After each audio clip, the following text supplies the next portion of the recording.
I don't know if anybody's ever called me the old veteran before, but I'll wear that proudly. And it is exciting to come out and see so many people out here on a beautiful night that the Lord's blessed us with, here in God's country in Washington, Missouri. And I'll tell you what, I couldn't be more excited to see Kevin and Catherine and Paul come here and talk to you before I got the opportunity.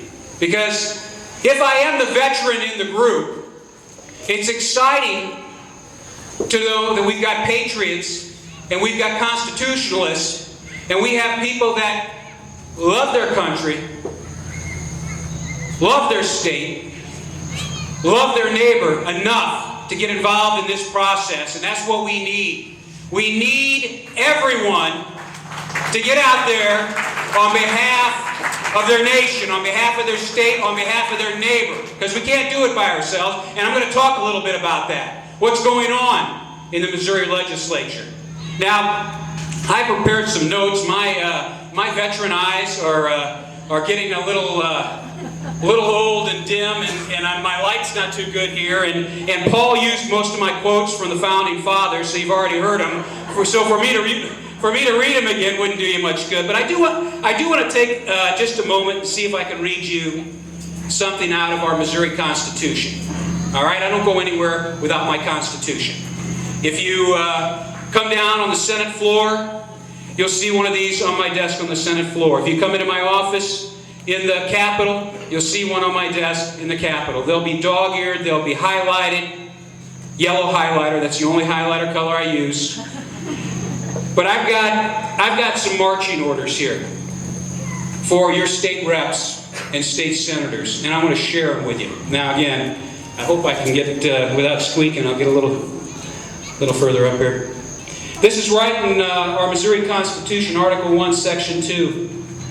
It says that all constitutional government is intended to promote the general welfare of the people, that all persons have a natural right to life, liberty, and the pursuit of happiness, and the enjoyment of the gain of their own industry.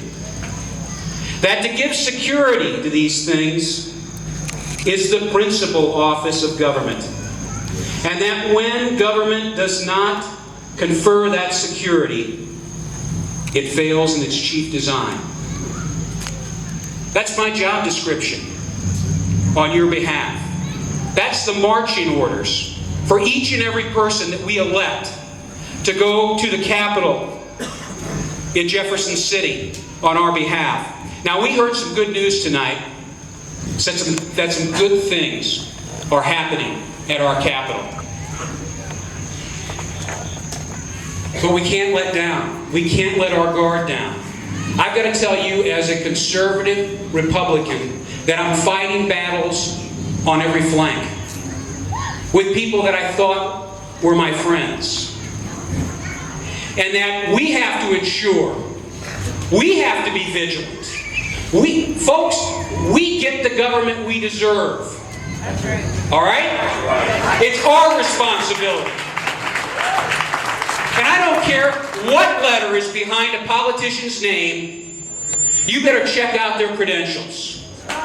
Because I'll tell you this, I just got elected to the Senate. I just finished my first year.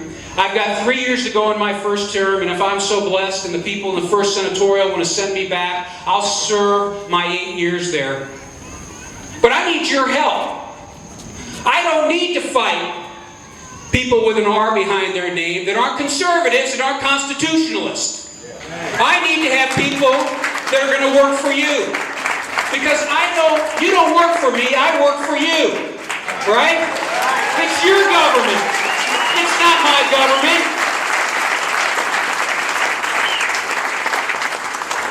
And I'll tell you what, those thieves and robbers in Washington, D.C., if they tell you that our government in D.C. is not broken, then you vote the bums out. All right?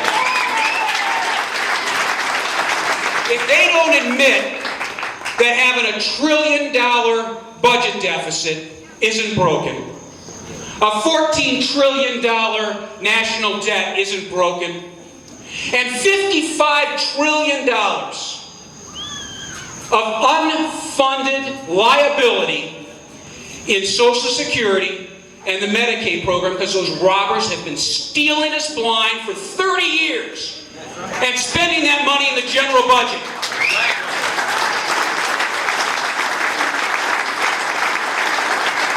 If you and I can find out those numbers, then our neighbors can find out those numbers. Thank goodness that we have Jamie Allman on the radio talking about these things. Thank goodness we conservatives have some place to go to hear the truth. But you know what? Again, it's our responsibility to lean over the fence to our neighbors and share the truth with them.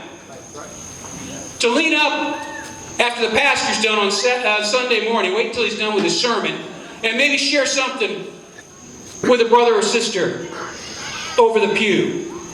It's our responsibility. And you know what? The last couple of generations have dropped the ball. We've sat on our apathetic backside, and we've let these politicians take away our liberty. Our liberty! Because every time we pass a bill in Jefferson City, or they do in Washington, D.C., you lose a little liberty. And money.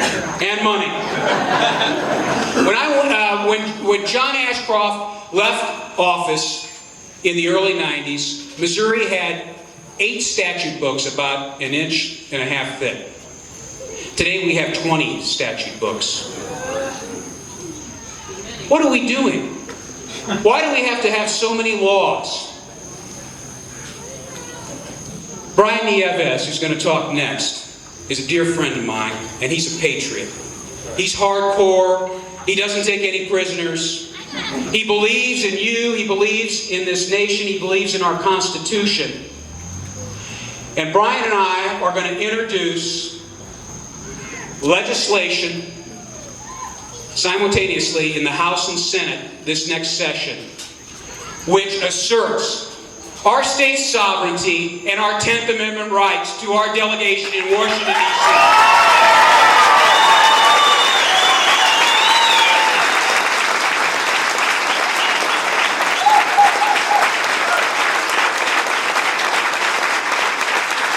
Thank you. That's the first step. We're not going to stop there. One of the things we're going to do is we're going to sign the pledge that says when the federal government encroaches on our state's rights, that we're going to be there to stand in the gap on your behalf, that we're going to monitor legislation, we're going to support legislation and introduce legislation that will stop the federal government from moving beyond its constitutionally afforded powers. Article 1, Section 8,